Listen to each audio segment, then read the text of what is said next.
이어서 죄와 그 벌이 이제 계속해서 연속해서 나오는 것을 보게 되고 있습니다. 1절에 보면 이스라엘의 어떤 죄가 지금 드러나고 있습니까? 하나님께서 이스라엘 백성들의 죄를 지적하는데 그 죄가 뭐냐면 타작마당에서 이방인처럼 뛰들고 음행하였다. 그렇게 하나님께서 그들의 죄를 지적합니다. 그럼 타작마당은 뭐 하는 곳입니까? 타작마당은 추수하는 거예요. 그러니까 이스라엘 백성들이 추수를 하는데 추수하면서 그 모든 추수물을 하나님께서 주신 건데 하나님의 햇빛도 주시고 공기도 주시고 비도 주셔서 1년 동안의 모든 수확물을 이렇게 거두게 하셨는데 그 모든 수확물을 거두면서 그들은 무슨 생각을 했냐면 이건 하나님께서 우리에게 주신 게 아니라 바알신이었다. 비를 주관하는 바알, 풍요를 주관하는 바알신이 이게 우리에게 준 거다. 그래서 어떻게 하나님이 주신 걸 갖고 바알신에게 제사를 드리는 거야. 바알신에게 제사 드리는 의식 가운데는 음행을 행하는 그런 의식들이 있거든요. 그러니까 하나님 주신 것 갖고 바알신에게 드리면서 음행을 저지르는 그런 죄를 지금 이스라엘 백성들이 저지르고 있는 거예요. 거기에 대해서 이제 하나님이 심판을 하시는 건데 하나님이 심판하시니까 어떻게 심판하시냐? 첫 번째 심판이 2절 말씀이에요. 2절 말씀인데 그게 뭐냐면 주신 축복을 걷어가시는 거예요. 하나님의 은혜로 수확했는데 그걸 하나님께서 주신 걸로 생각하지 않고 바알이 줬다고 생각하고 바알한테 감사하니까 하나님께서 그 모든 생산물, 포도주를 상징하고 있는 모든 생산물을 다시 하나님이 다 걷어가십니다. 주신 복을 하나님이 다시 뺏어가시는 거야. 두 번째는 이제 3절 보면 하나님 주신 땅에서 쫓겨납니다. 하나님께서 이스라엘 백성들을 가나안 땅에 인도해 주신 것은 그 땅에서 이스라엘 백성들이 하나님을 잘 믿고 또 하나님 말씀 앞에 순종하면서 그 가나안 땅이 사방팔방에서 다 사람들이 지나가는 곳이거든요. 그래서 그곳을 지나가는 모든 사람들에게 그들이 믿고 있는 하나님을 드러내게 하기 위해서 가나안 땅 한복탕에 그들을 이렇게 두셨는데 그들이 그 가나안 땅에서 이방 사람과 똑같이 우상 숭배하고 하나님을 떠나고 그리고 하나님 말씀 앞에 불순종하니까 더 이상 그 땅에 있을 이유가 없는 거예요. 그 땅에 거할 이유가 없는 거예요. 그래서 하나님 어떻게 그 땅에서 쫓아내신 거죠. 하나님께서 아담을 에덴 동산에 두셔가지고 그 에덴 동산의 모든 복을 누리도록 하나님께서 하셨는데 아담이 그 에덴 동산에서 하나님 말씀 앞에 불순종함으로 말미암아 더 이상 에덴에 둘 이유가 없어진 거예요. 그래서 어떻게 하나님이 아담을 에덴에서 쫓아내시는 거고 똑같은 거예요. 하나님께서 적과 뿔이 올리는 가나안 땅에서 그걸 누리도록 했는데 거기서 하나님 말씀 앞에 불순종하고 우상 숭배하고 죄짓고 더럽게 사니까 하나님 더 이상 그 백성을 그 땅에 주실 이유가 없기 때문에 그 땅에서 이제 쫓아내는 그런 일을 이제 하나님 심판으로 행하시는 겁니다. 세 번째는 뭐냐면 4절과 5절 말씀 보면 하나님께서 그들이 드리는 예배를 받지 않으시는 거예요. 이런 가운데도 예배를 드려요. 이런 가운데서도 참 예배를 드려요. 어제도 말씀드렸죠. 하나님의 말씀을 듣지 않지만 뭐를 드렸어요? 예배를 드렸거든요. 이런 가운데서도 예배 드리는데 하나님 그 예배를 받지 않으셔요. 받지 않는 그 표현을 어떻게 쓰냐면 그 4절에 보니까요. 그 중간쯤 보면 하나님께 제물을 드려도 애곡하는 자의 떡과 같다. 그렇게 말씀하셔요. 이 애곡한다는 것은 죽은 사람 앞에서 애곡하는 거예요. 죽은 시체 앞에서 애곡하는 사람을 가리키는 건데 그러면 죽은 자를 만지는 거 부정해지는 거죠. 또 부정한 자가 드리는 그 제물도 어떻게 부정한 거예요. 더러운 겁니다. 하나님께서 그들이 드리는 제물, 그들이 드리는 예배 하나님께서 받지 않으신 거죠. 이렇게 하니까 이들이 어떻게 해요? 하나님께서 그들에게 주신 축복 걷어가고 하나님이 주신 그 땅, 복을 누리라고 주신 땅인데 거기서 쫓겨나고 하나님께서도 그들의 예배도 받지 않으시면 그때라도 어떻게 깨닫고 회개하고 돌아와야 되는데 이들이 어떻게 합니까? 그 뒤에 보면 애국과 노브로 도망가. 노브 애국의 수도입니다. 그러니까 애국으로 돌아간다는 것을 반복해서 이야기하는 거예요. 애국에 가면 뭔가 얻을 수 있을 것 같다. 그렇게 생각해서 애국으로 도망갔는데 결과는 뭡니까? 하나님께서 찔레로 그들을 덮을 것이다. 찔레로 그들을 가시덩굴로 그들을 덮을 것이다. 그렇게 말씀하시죠. 찔레로 덮는다. 가시덩굴로 덮는다. 그 말은 뭐예요? 도움받으러 갔지만 도움은 받기는커녕 더 큰 고통과 더 큰 고난이 그들에게 닥쳐온다. 그런 말입니다. 그렇습니다. 하나님을 피해서 도망칠 수 있는 곳이 이 세상에 한 곳도 없습니다.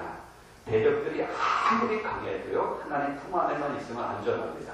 근데 반대로 우리가 하나님을 피해서 도망치려고 하면요. 숨을 때는 이 세상에 아무것도 없어요. 그럼 7절 보면 이제 형벌의 때가 봉의 날이 임박했다. 그렇게 얘기합니다. 형벌의 때. 그러니까 백성들이 이제 그렇게 해가지고 하나님께 심판하시는데 그 형벌과 봉의 날이 임박했다. 그런데도 선지자들이 이 사실을 그대로 알려주지 않는다. 그렇게 얘기합니다. 선지자들이 이스라엘 백성들의 죄를 정확하게 지적하고 회개시키고 촉구해야 되는데도 불구하고 이스라엘 백성들이 이 지경이 되는데도 불구하고 하나님이 그들에게 줬던 축복도 거둬가고 주신 땅에서 쫓아내고 그들의 예배를 받지 않는 그런 지경까지 갔는데도 이 거짓 선지자들이 이스라엘 백성들을 향해서 평안하다, 평안하다, 하나님 너희들에게 복을 주실 것이다. 그런 거짓 예언의 말을 하는 거예요.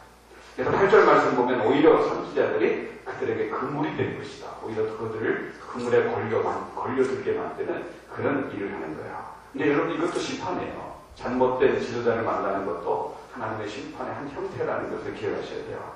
그래서 이들의 죄가 어느 지경까지 갔다고 합니까? 이들의 죄가 어느 지경까지 갔다고 하죠? 9절 말씀 보면 어떻게? 기브아 시대와 같이 심히 타락했다. 그렇죠?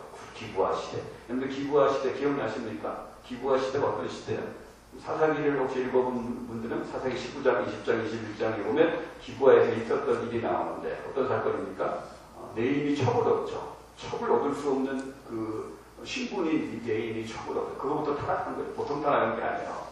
네임이 첩을 하나님의 성전에서 봉사하는 이 네임은 순결하고 거룩해야 되는데 이 거룩과 순결의 앞장서야 될 네임이 첩을 얻었단 말이에요. 말도 안 되는 짓을 한 거예요. 근데 그 네임의 그 첩이 자기 집으로 도망갔잖아요. 근데 자기 집에서 도망가가지고 이 네임이 그 첩을 찾아서 이제 돌아오는 이 도중에 어디를 들립니까? 이 기브아라는 이 지방에 들려요. 기브아. 그래서 하룻밤 여기서 유숙하는데 한밤중에 그 기브아에 살고 있던 모든 거기 성경에 보면 어린 나이부터 시작해서 노인에 이르기까지 사람들이 몰려와서 이 하룻밤 유숙하려고 하는 네임을 끄집어내라는 거예요. 우리가 그거 상관하겠다. 상관하겠다는 건 뭐예요? 성적인 관계를 갖겠다는 거예요. 기브아 그다음 도시 자체는 이미 동성연애로 만연된 그런 타락한 곳이에요. 그러니까 거기에 주인이 그걸 말리면서 네임의 첩을 내주니까 그 동네 사람들이 밤새 동안 윤관한 다음에 그 네임의 그 첩이 죽임을 당하죠. 근데 아침에 일어나니까 그 첩이 죽은 걸 보고 네임이 무슨 짓을 합니까? 그 시신을 열두 토막을 냅니다. 열두 토막을 내가지고 열두 지파에게 그걸 다 보내요. 그걸 이제 열두 지파가 이제 알고 다 분열이 일어나죠. 그래서 그 기브아가 베냐민 지파에 속한 그런 땅이기 때문에 베냐민 지파에게 전쟁을 이제 선포하고 가는데 그때라도 베냐민 지파가 자기의 그 지파 안에 있던 사람이 저질렀던 그 죄를 좀 인정을 하고 어떻게 해요? 거기에 어떤 적절한 것이 있었다면 전쟁이 안 일어날 텐데 자기 지파 사람이니까 보호하려고 하다가 결국 전쟁이 일어납니다. 어떻게 되죠? 베냐민 지파가 거의 다 멸절을 당해요. 거의 지파가 사라질 그런 위기가 이제 베냐민 지파에게 나타나죠. 그 기브아 시대에 일어났던 일이 바로 그거죠. 바로 그겁니다. 그 정도, 그 기브아 시대만큼 악과 부패와 패배함이 극에 달았다. 그러니까 하나님께서 어떻게 심판하시겠다. 그렇게 말씀하시는데. 근데 여러분 원래 지금 이스라엘 백성도 여기까지 간 겁니다. 이 정도의 악까지 간 거예요. 이 정도까지 타락하고 이 정도까지 죄를 짓는 그 자리까지 갔는데 원래 이스라엘 백성들이 어떤 상태에 있었던 백성입니까? 10절 말씀 한번 보세요. 10절 말씀. 옛적에 내가 이스라엘을 만나기를 어떻게 광야에서 포도를 만난 같이 하였으며 너희 조상들을 보기를 무화과 나무에서 처음 맺힌 첫 열매를 본같이 하였거늘 그들이 이제 바알부울에 가서 부끄러운 우상에게 몸을 들임으로 저희가 사랑하는 우상같이 가증하여졌도다. 옛적에 이스라엘 백성들이 어떤 상태에 있대요? 광야에서 포도를 만남 같이 하였다. 그렇죠. 광야에서 포도를 만남 같이. 무화과 나무에서 처음 맺힌 첫 열매를 본같이 하였다. 그럼 이게 무슨 말씀이에요? 그럼 광야에서 포도가 자랄 수가 없어요. 잡초와 가시나무밖에 없는 그런 광야였는데 그 광야에서 탐스러운 그런 포도를 본 거예요. 그럼 얼마나 그게 귀한 겁니까? 그저 잡초와 가시나무밖에 없는 광야에서 탐스럽게 열매 맺힌 포도를 딱 보는 순간 너무 귀하고 너무 소중한 거죠. 이스라엘 백성들이 처음에 하나님 보실 때 그런 존재였다는 거예요. 무화과 나무에서 어떻게? 무화과 나무에서 그 표현대로 하면 무화과 나무에서 처음 맺힌 첫 열매를 또 본과 같이 했다. 무화과 나무를 심었다고 금방 열매를 맺는 게 아닙니다. 무화과 나무는 수년이 걸려야 돼. 적어도 5년 이상, 6년 이상 걸려야지 열매를 딸 수 있는 건데 5년, 6년 기다렸다가 첫 열매가 딱 열리는 것을 딱 봤어요. 그 얼마나 귀한 겁니까? 5년, 6년 기다렸다가 열매 하나가 딱 맺혔는데 그걸 보는 것도 너무나 귀하고 너무 소중하고 함부로 못 따먹죠. 그 5년, 6년 기다렸다가 열매가 딱 맞으면 함부로 못 따먹는다. 그만큼 귀하고 그만큼 소중한 거죠. 그러니까 이스라엘 백성들이 원래 하나님 앞에 그렇게 존귀한 대상들이었어요. 하나님 앞에 그렇게 존귀한 대상이었고 소중한 대상이었고 영광스러운 그런 대상들이었는데 이들이 하나님을 떠나고 우상 숭배의 죄를 범하니까 어떻게 된다는 거예요? 우상과 같이 가증하게 되었다. 더럽게 되었다. 그러니까 하나님 백성으로서의 영광, 하나님 백성으로서의 존귀함과 소중함을 다 잃어버린 거예요. 다 잃어버리고 다 빼앗긴 그런 상태가 된 거야. 근데 그거보다 더 심각한 건 뭐냐? 11절, 12절 말씀이에요. 에브라임의 영광이 새같이 날아가니 해산하는 것이나 아이 베는 것이나 임신하는 것이 없으리로다. 그들이 자식을 기를지라도 내가 그 자식을 없이 하여 한 사람도 남기지 아니할 것이다. 내가 그들을 떠나는 때에는 그들에게 화가 미치리로다. 이 에브라임이 뭐라고 했어요? 이스라엘이라고 했죠? 그 이스라엘 영광이 어떻게 새같이 날아갔다고 해요. 이 새같이 날아가도 다시 돌아와서 그 영광이 회복되면 참 좋은데 그 영광이 전혀 회복이 안 된다는 거예요. 뒤에 보면서 뭐라고 합니까? 해산하는 것이나 아이 베는 것이나 임신하는 것이 없으리로다. 그들이 자식을 낳는다 할지라도 내가 그 자식을 없애겠다. 그렇게 얘기해요. 내가 그 자식을 없애겠다. 또 13절 읽잖아요. 좀 끝에 보면요. 내가 그 자식들을 살인하는 자에게 끌어내리겠다. 그렇게 얘기해요. 여러분 하나님이 한번 심판을 하시니까 당대는 물론이고 그 자식 때까지 망하게 한다. 전부 이렇게 얘기하는 거예요. 왜 그래요? 하나님께서 이런 민족은 더 이상 이 세상에 둘 이유가 없는 겁니다. 하나님의 영광 드러내라고 가나안 땅에 집어넣었는데 가나안 사람과 똑같이 죄짓고 똑같이 우상 숭배하고 하나님을 떠나고 더럽고 가증하게 사니까 그런 백성들을 더 이상 이 세상에 두실 이유가 없는 거예요. 그런 백성들은 이 땅에 존재할 이유가 없는 겁니다. 그러니까 존재할 이유가 없으니까 자식을 낳을 필요도 없는 거죠. 자식 낳을 필요도 없는 거고 자식을 낳아도 기를 필요가 없으니까 하나님께서 그들뿐만 아니라 그들의 자식 때까지 비참한 죽음에 내던지겠다. 이렇게 말씀하신 거예요. 무서운 심판의 말씀이죠. 무서운 심판의 말씀이에요. 그러니까 이제 14절, 15절, 16절 말씀 보면 아이를 낳지 못하고 또 아이를 낳아도 하나님의 심판으로 비참하게 죽게 되니까 그들이 차라리 어떻게 기도합니까? 16절 끝에 보면 아이 베지 못하는 태와 아이 베지 못하는 태와 젖없는 유방을 달라고 이렇게 기도하고 있는 것을 보게 되어지는 거죠. 자식 낳아봤자 죄 짓고 참혹하게 죽을 테니까 차라리 이 말은 뭐예요? 자식 주지 말라는 그런 기도를 드리는 거예요. 그럼 이렇게 자신들도 망하고 자식들도 망한 이유가 어디 있어요? 그 17절에 나오죠. 그들이 뭐라고 했어요? 그들이 뭐 했어요? 듣지 아니함으로 내 하나님이 그들을 버리시니 그들이 여러 나라 가운데서도 떠도는 자가 되리라.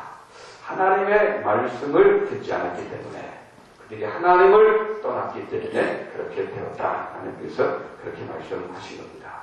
어제 말씀드렸죠. 하나님은 하나님의 백성들에게 복을 주시고 하나님의 백성들과 함께 하시고 하나님의 백성들을 보호해 주신다는 그런 약속을 하셨지.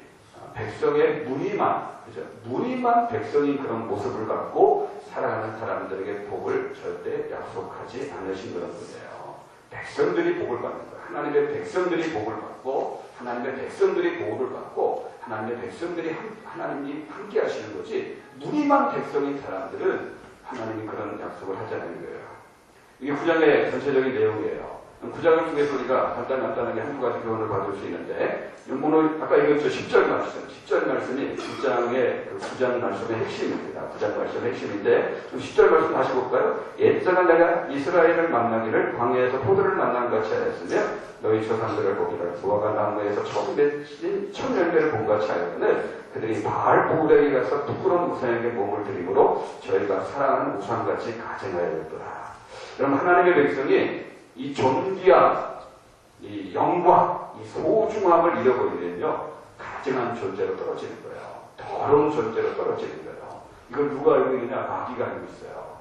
하나님 자녀 된 것으로 끝나는 게 아니라 마귀는 이 사실을 알고 있기 때문에요. 마귀는요 수단 방법 가리지 않고 하나님의 자녀들이 하나님의 그 자녀의 존귀함과 그 자녀의 영광과 그 소중함을 잃어버리고 잃어버리도록 온갖 힘과 온갖 노력과 온갖 정성을 지금 마귀들은 다 이제 기울이고 있는 거죠. 그래서 이 마귀들은 하나님의 자녀들이 어떻게 하든지 세상과 타협하게 만들고, 이 하나님의 자녀들이 세상과 다 붙어 살게 만들고, 미지근하게 살게 만들고, 계속 반복하죠. 미지근한 상태가 어떤 상태라고 했어요? 힘없이 신앙생활하는 상태. 기쁨이나 평안 없이 신앙생활하는 상태. 그죠? 말씀대로 살 수 있는 그런 능력이 없는 그런 상태에서 신앙생활하는 상태라고 했죠.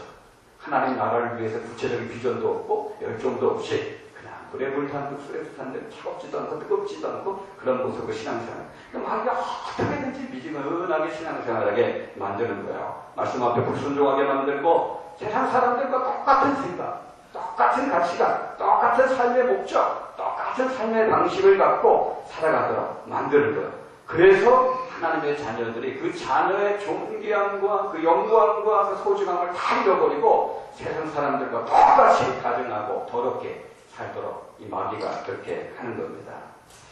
여러분들 그 대통령 내임덕이라는 말 자주 듣죠. 대통령 내임덕이라는 그런 말 잘 듣죠. 그게 무슨 말이에요?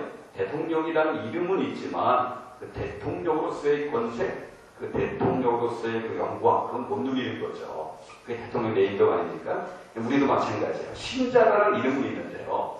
하나님의 자녀라는 이름은 있는데 그 자녀가 마땅히 누려야 될 영광과 존귀함은 다 잊어버리는 거죠. 하나도 못 누리는 거죠. 여러분 어떠십니까? 그런 자녀라는 확신을 갖고 그 확신을 갖고 살아가시고 있는지 모르겠어요. 하나님의 자녀라는 확신을 갖고 살아가고 있는지 모르겠어요. 그럼 여러분들 그 자녀됨의 영광, 그 자녀됨의 본색, 그 자녀됨의 은혜, 기쁨, 능력, 그 존귀함, 그 소중함 그런 것들을 여러분들 누리면서 살고 있습니까? 여러분들 누리면서 살고 있나요? 만약 그런 것들이 없다면 어떻게 보면 마귀의 집중적인 공격 앞에 우리 이미 무너져 있는 거, 무너져 있는 그런 어떤 부분일 수도 있다는 것을 기억하셔야 돼요. 하나님의 자녀가 너무 존귀하고 너무 소중하거든요. 그런데 이 마귀한테 넘어져가지고 존귀함과 소중함을 다 잃어버리는 거예요. 오늘도 우리 자녀들 이렇게 예배에 나온 자녀들이 있죠. 우리 송진이도 왔고 우리 상민이도 왔는데, 그죠? 또 누가 왔어요? 재현이도 왔고 종아도 왔고 다 또 누가 왔나? 여기 준현이가 준현이도 왔고 또 누가 왔어요? 우리 반미 집전 애들 다 어디 갔어요? 또 기한이, 조현이, 대우 다 보이는데 우리 자녀들도 이렇게 또 이름 안 불러 또 시험에 들지 마세요. 보이는 사람도 일단 불렀어요. 여러분들 하나님께서 보실 때 저 모습이 되게 영광스러운 거예요. 존귀한 거예요. 하나님의 자녀들이 예배 시간에 예배 장소 나와서 하나님의 말씀을 듣고 기도하고 찬양하는 이 상민의 그 모습, 우리 성진의 그 모습. 하나님 보실 때 저게 영광스러운 모습이에요. 저게 영광스러운 모습이지. 엄마한테 막 대들고 스마트폰 들고 게임 막 이렇게 하고 그건 영광스러운 모습이 아니란 말이에요. 그건 영광스러운 모습. 저렇게 예배드리고 기도하고 찬양하고 내가 학생이지. 학생으로서 본문을 열심히 해야지. 공부 열심히 하는 그런 모습들, 그런 모습들이 다 하나님 보시기에 존귀한 모습이고 소중한 모습인데 마귀가 그걸 다 뺏어가는 거예요. 하나님 자녀로서의 그 영광스럽고 그 소중한 모습을 마귀가 다 뺏어가서 추한 모습으로 전락시키는 거예요. 더러운 모습으로 전락시키는 거예요. 빼앗기면 안 되는 거예요. 이번에 오신 내가 정말 하나님의 자녀로서의 영광과 존귀함과 그 소중함을 내가 잃어버렸다면 이번 기도를 통해서 회복하시기를 주님의 이름으로 축복합니다. 또 하나요. 이스라엘 백성들의 심각함이 뭐냐면 자신들도 망하지만 후손들도 망하는 겁니다. 오시고만 하나님께서 자식 주지 않겠다 그렇게 말씀하시겠어요? 혹 너희들이 자식을 낳는다 할지라도 내가 주기겠다 그렇게 말씀하시겠어요? 하나님께서 이스라엘 자손들에게, 이스라엘 후손들에게 절대 복을 주지 않겠다 그렇게 말씀하시는 거예요. 어떻게 보면 아니 잘못은 부모가 있는데 왜 자식에게 하나님 그렇게 하시냐, 너무한 거 아니냐 그렇게 생각할 수 있을지 모르지만요. 여러분 하나님을 떠난 부모, 하나님을 떠난 부모, 또 우상을 섬기는 부모, 세상 사람들과 똑같은 방식으로 살아가는 그 부모는 자기 자식을 절대로 믿음으로 키울 수 없습니다. 자기 자식을 절대로 말씀으로 키울 수가 없어요. 자기 자식을 절대로 하나님 중심으로 키울 수가 없어요. 그러니까 그 부모의 어디에 그 자식이 나올 수밖에 없는 거예요. 자식 낳아봤자, 길러봤자 그들은 그냥 똑같이 세상 사람들이 죄 짓고 사는데 거기에 한 사람 더 얹혀놓는 그런 사람들끼리 양육할 수밖에 없는 거죠. 그러니까 하나님께서 당대만 아니라 후손까지 다 끊어버리겠다 이렇게 말씀하시는 거예요. 그런데 그런 겁니다. 부모된 저와 여러분들이 제대로 사셔야 되는 거예요. 우리가 제대로 살아야지, 우리가 제대로 살아야지 그나마 자녀들에게 선택권을 줄 수 있어요. 제대로 못 살면 선택권도 못 줍니다. 제대로 사는 부모들만이 자녀들에게 하나님을 제대로 믿을 것인가 그렇지 않을까 이 선택권이라도 줄 수 있어요. 그러니까 여러분들 부모가 제대로 잘 살면 이 자녀들의 그 모습을 보면서 나도 이게 저 부모님처럼 제대로 이렇게 살까? 아니 나 그렇게 하면 또 좀 힘들 것 같은데 난 좀 이게 좀 시험시험 살까? 이렇게 자기가 선택할 수 있는 선택한 권리라도 있지요. 부모가 하나님을 떠나버리고 우상을 섬기고 그렇죠? 죄짓고 자기 마음대로 살면요 보이는 게 그것밖에 없기 때문에 뭐 하나님을 섬길까 그럴 선택도 없어요. 그냥 부모 쫓아가는 거예요. 잘못된 부모 그렇게 쫓아가며 살 수밖에 없게 되어집니다. 우리 자녀들에게 복을 물려주느냐 저주를 물려주느냐 누구한테 달려 있습니까? 저와 여러분들에게 달려 있습니다. 그러므로 오늘 하나님 앞에서 저와 여러분들이 한번 물어보셔야 돼요. 내가 지금 이렇게 사는 것이 내가 지금 이렇게 사는 것이 이런 삶의 목적을 갖고 이런 삶의 가치관을 갖고 사는 것이 우리 자녀들에게 과연 복을 물려줄 수 있는 삶인가? 그렇지 않은 삶인가? 한번 생각해 보셔야 돼요. 내가 지금 이런 생각과 이런 가치관과 이런 삶의 목적과 이렇게 살아가는 삶의 방식으로 내가 살아가고 있는데 이게 우리 자녀들을 믿음으로 잘 세워주는 그런 삶인가? 아니면 믿음의 해가 되어주는 그런 삶인가? 우리 자신들에게 물어보셔야 됩니다. 축복합니다. 우리 자신들도요 믿음으로 잘 서기 바랍니다. 믿음으로 정말 잘 서기 바라시고 우리 자녀들도 믿음으로 좀 잘 세우는 그런 일에 헌신하는 저와 여러분들 되시길 주님의 이름으로 축복합니다. 가정에서도 그렇고 우리 교회에서도 그렇고요. 우리 기성세대인 저와 여러분들이 정말 믿음으로 잘 써가지고요. 우리 다음 세대도 믿음으로 좀 잘 세울 수 있는 그런 교회가 되길 원합니다. 우리 한번 들은 말씀 붙잡고 같이 한번 기도합시다. 들은 말씀 붙잡고 기도하기 원합니다.